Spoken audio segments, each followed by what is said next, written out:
मस्साजोग हत्याकांड प्रकरणातील आरोपीचे सध्या केज शहरामध्ये बॅनर झळकताना पाहायला मिळत आहेत। राष्ट्रवादीचा तालुका अध्यक्ष असलेला विष्णू चाटे हा हत्याकांड प्रकरणातील सह आरोपी असून 2 कोटी रुपयांच्या खंडणी प्रकरणातला आरोपी आहे। सध्या तो फरार आहे आणि त्याचे केज शहरामध्ये बॅनर झळकताना पाहायला मिळत आहेत। बॅनरच्या माध्यमातून त्याला वाढदिवसानिमित्त शुभेच्छा देण्यात आल्याचं बॅनर सध्या लावण्यात आलंय।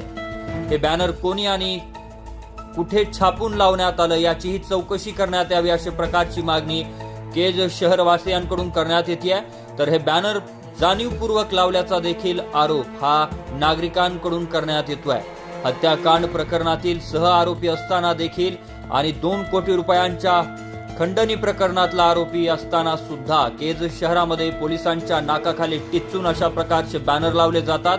मात्र पोलिसांना आरोपी कसा सापडत नाही अशा प्रकारचा सवालही नागरिकांकडून उपस्थित केला जातोय।